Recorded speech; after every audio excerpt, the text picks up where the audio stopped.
This is Orson Welles, speaking from London.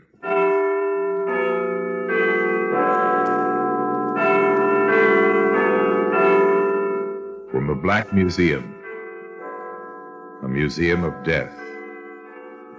Yes, here in the grim stone structure on the Thames, which houses Scotland Yard, is a warehouse of homicide. A warehouse where everyday objects, a paperweight, a broken wine bottle, a shaded lamp, all are touched by murder.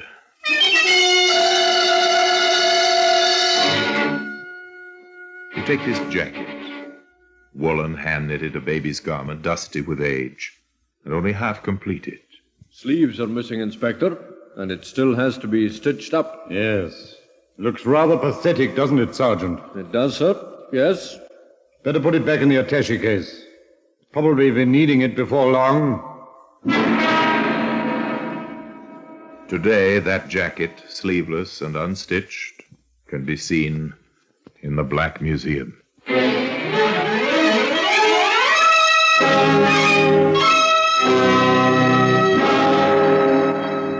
From the annals of the Criminal Investigation Department of the London Police, we bring you the dramatic stories of the crimes recorded by the objects in Scotland Yard's Gallery of Death, the Black Museum.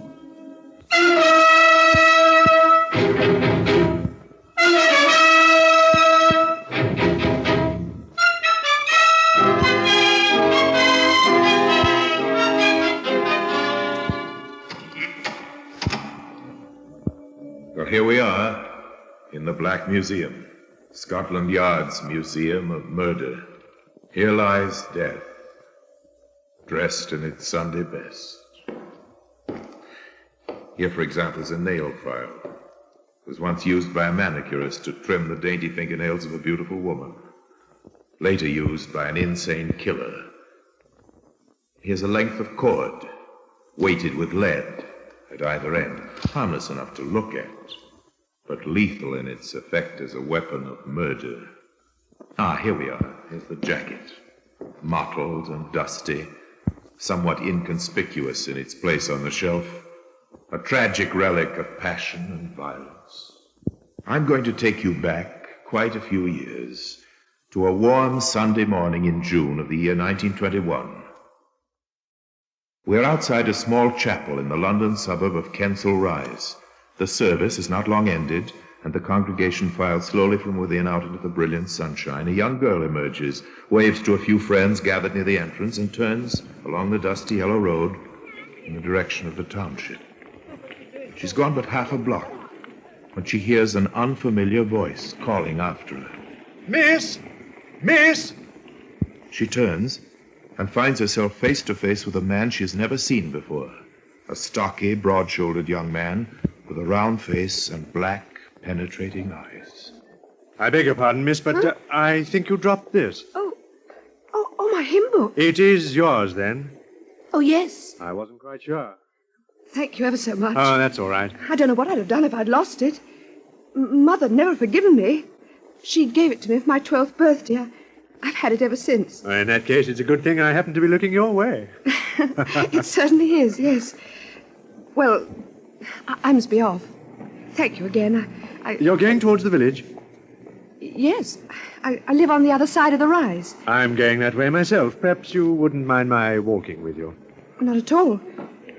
It's funny, I thought I knew most of the folks about these parts, but I don't ever remember seeing you before. Oh, that's not surprising. I'm a newcomer to Kensal Rise. I've only been here a few days, as a matter of fact. That explains it. Yes, I've been transferred to the bank here. Oh. Do you expect to be staying long? No longer than I can help.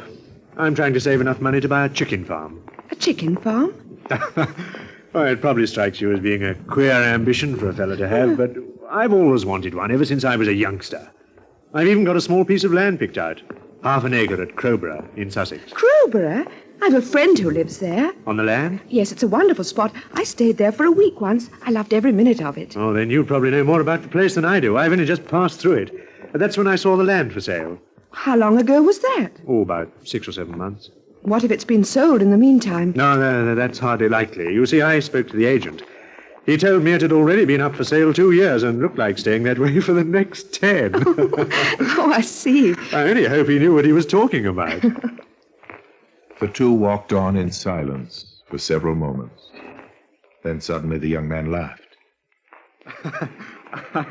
I say, I've been walking along telling you my inmost secrets, and I haven't even introduced myself. I was just about to say the same thing. Well, the name's Moon.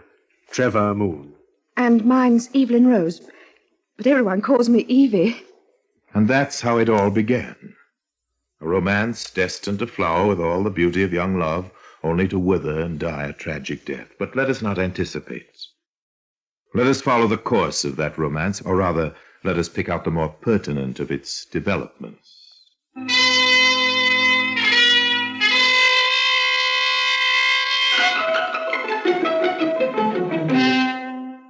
After their first meeting, Trevor Moon and Evie Rose spent most of their time in each other's company. For 12 months, they were rarely seen apart. And then, one evening, while strolling in the moonlight, Moon asked Evie to marry him. I haven't much to offer you, darling, and, well, apart from what I've put aside from the farm, I've no money, but if there is such a thing as love, I've really fallen victim to it. Oh, Trevor. Darling. You're sure it's what you want? My dearest Evie, if it wasn't, I wouldn't have asked you. No, I don't suppose you would. It's just that... Just that what? Well, I wasn't expecting it. You took me unawares. Well, to be quite truthful, darling, I took myself unawares, too. Well, you haven't given me your answer yet. Now, to be or not to be, that is the question. Oh, silly. Of course I'll marry you. Just as soon as you want me to. But Moon was in no hurry. On the contrary, he was the type who could not be hustled. And a further 12 months passed, during which time he remained as devoted as ever, but appeared singularly reluctant to take the proverbial plunge. Evie, on the other hand, became more impatient as the days went by, and when informed by her suitor that he had at last saved enough money to leave the bank and purchase his precious chicken farm in Sussex, her emotions gave vent to words. Oh, Trevor, but I'm so tired of all this waiting.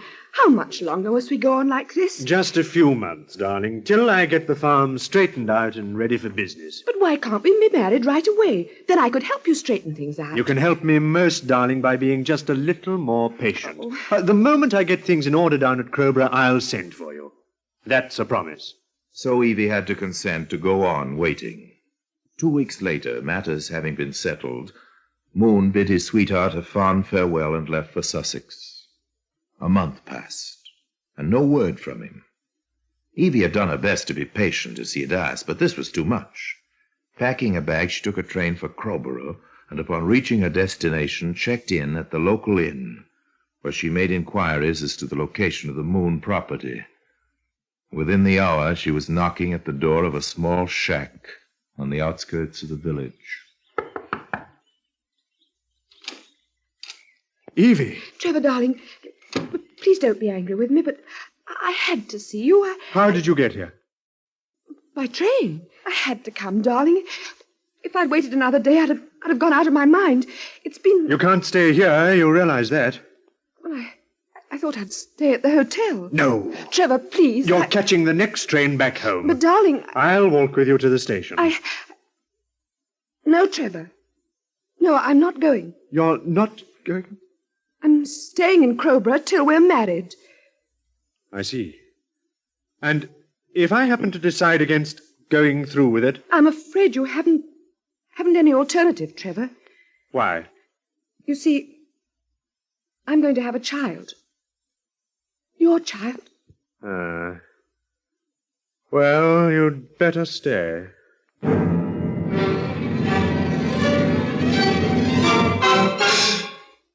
The scene changes.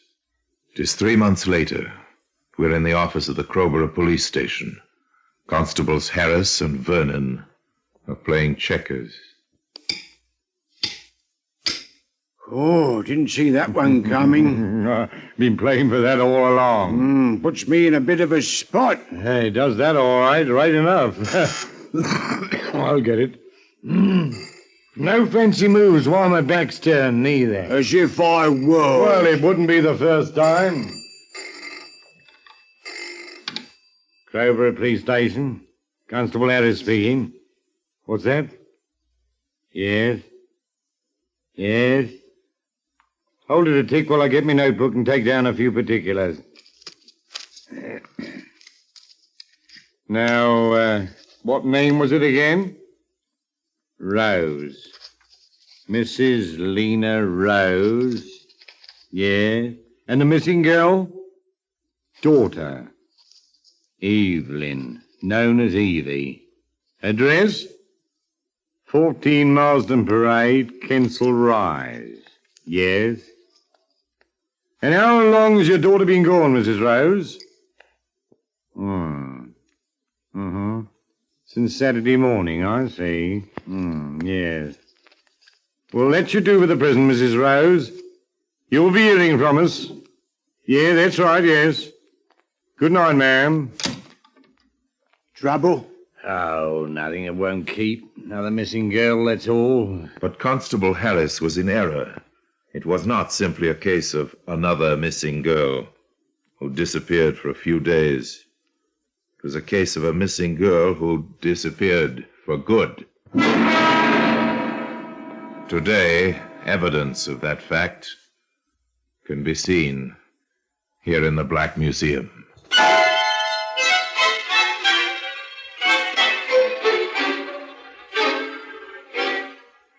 Just another missing girl. Yes, that's how the reported disappearance of Evie Rose was first described. Nothing particularly unusual about such a report.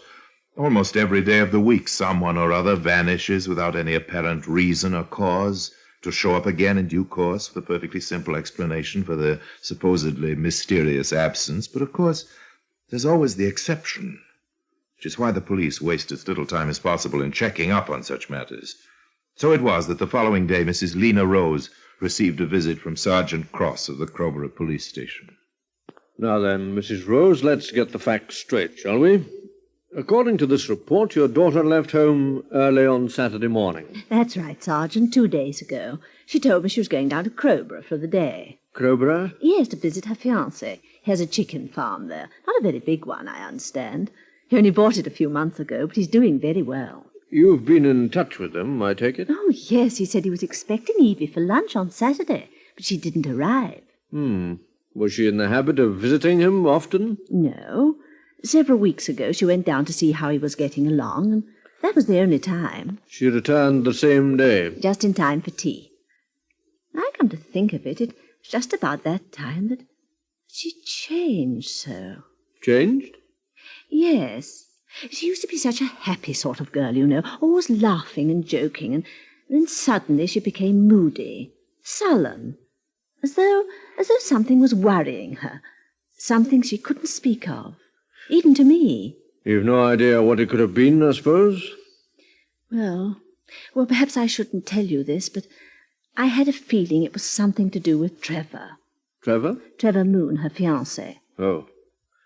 What kind of something, Mrs. Rose? Well, that's what had me puzzled. I just can't imagine. Trevor was such a nice boy and so fond of Evie. I'm quite sure he wouldn't have done or said anything to hurt her. Well, not intentionally, that is. How long have they been keeping company? Oh, about 2.5 years. As long as that, eh? And when were they to be married? Well, I'm not sure, Sergeant. As far as I know, they haven't actually set a date. I see. Well, I think I might pop down to Crowborough and have a chat with Mr. Moon. He may be able to tell me something. Thanks for your help, Mrs. Rose. And don't worry. We'll find your daughter. You'll probably be hearing from me again in a day or two. With an encouraging smile, Sergeant Cross took his leave of the anxious mother and set out for the railway station, a thoughtful expression clouding his wrinkled brow. That same expression was still present when he stepped from the train onto the platform at Crowborough and headed along the lonely lane that led to the Moon Chicken Farm. The gate was open, and seeing no one about, he made his way up to the front door of the shack and knocked.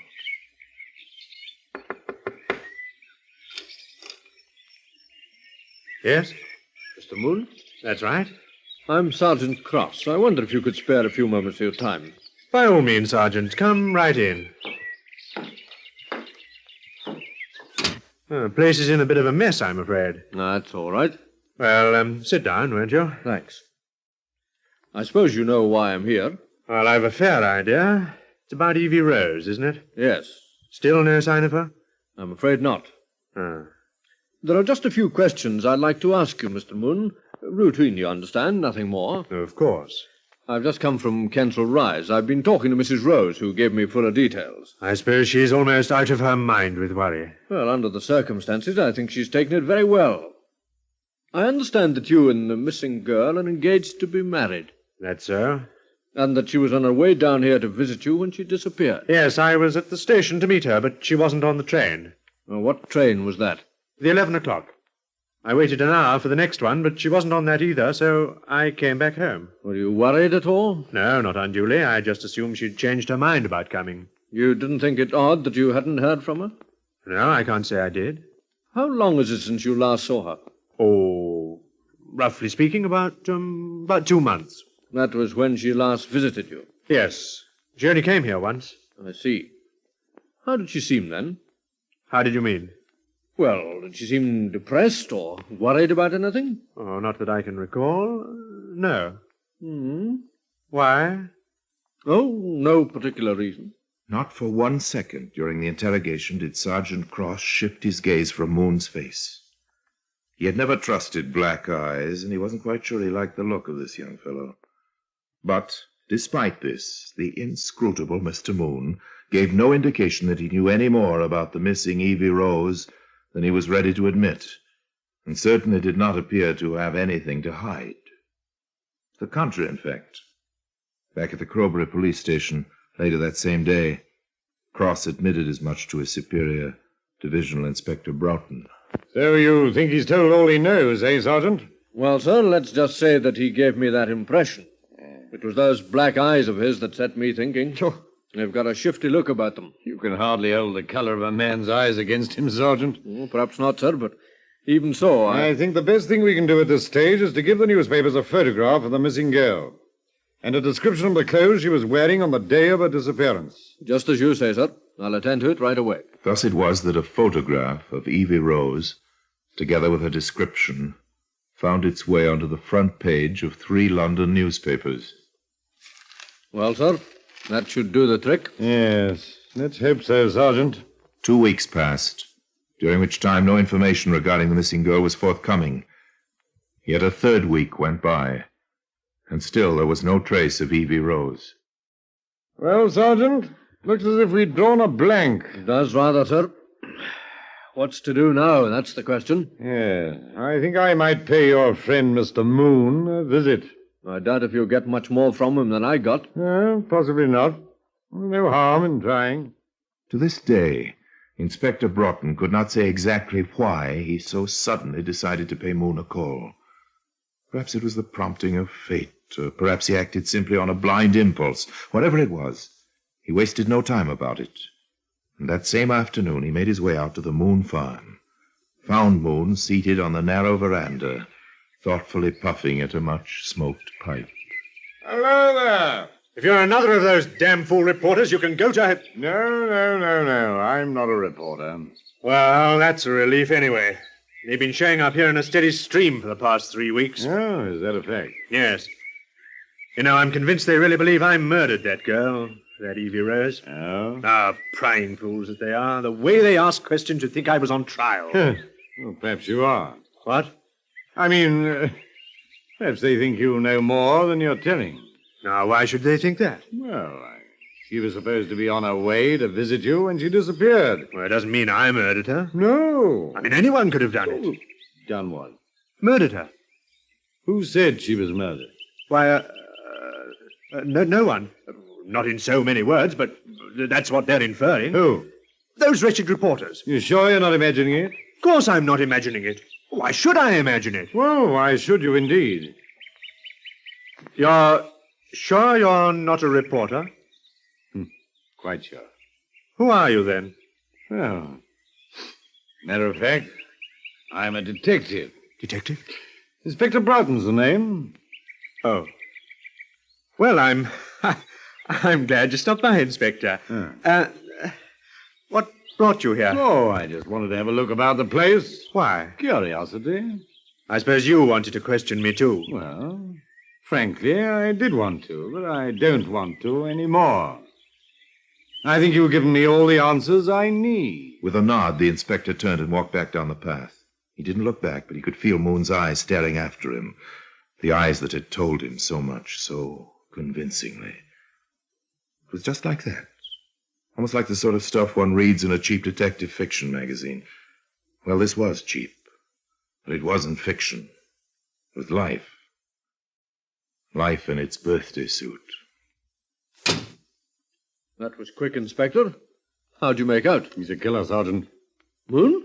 Yes, I'm as sure of that as I am of the fact that we'll see the end of the Evie Rose case tonight. You think he killed her? Well, if he didn't, I'm going to be out of a job in the very near future. But, Because I'm banking everything on the hunch that he did, my reputation included. And don't ask me why. If I told you, you'd say I was mad. We're wasting valuable time. Come on, get a squad together. We got work to do. Work? We're off back to Moon's place, and we're going to search every inch of it. If we don't find anything inside the house, we start in the grounds. And even if we dig all night, Sergeant, we're going to keep on digging till we strike oil.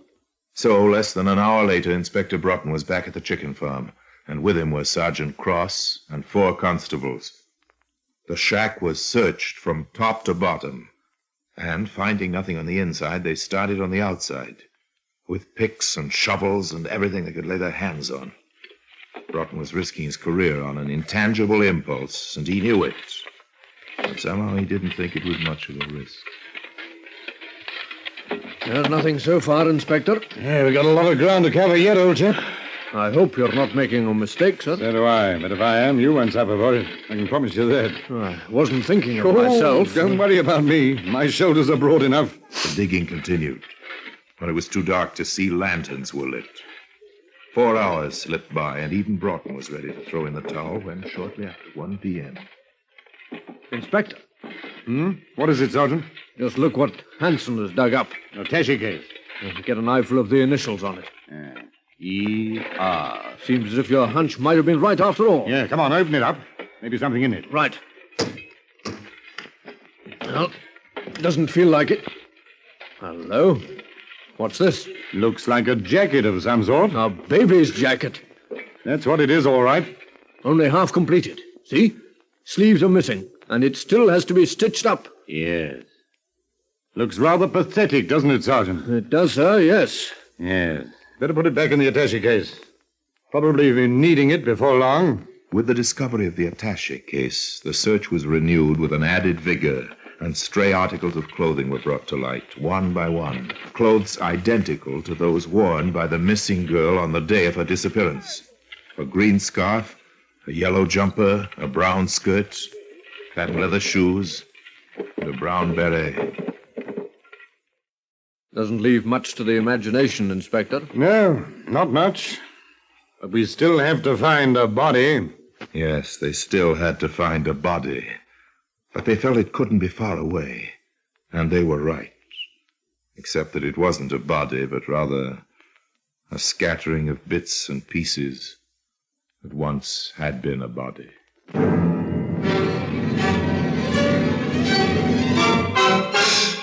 Confronted with the evidence, Trevor Moon made no attempt to deny the charge of murder that was subsequently leveled at him. He seemed, in fact, somewhat relieved to relate his gruesome story of how he had sent for Evie Rose and, knowing that she was soon to bear his child, strangled her, later dismembering her body and burying it, together with her clothing and the attaché case, the contents of which today occupies its place in the Black Museum. Orson Welles will be back with you in just a moment. Moon's defense, if it could be called a defense, was a great letdown to the hundreds who kicked and shoved their way into the Old Bailey to witness his trial. For Mr. Moon pleaded guilty. There wasn't much more to it than that. Oh, yes, he had an excuse. Plenty of excuses. There are no excuses for murder. The jury's verdict was never in doubt. Trevor Moon was found guilty of murder in the first degree And 2 months later to the day, he was hanged. So there you have it. And now until we meet next time in the same place, and I tell you another story about the Black Museum, I remain as always obediently yours.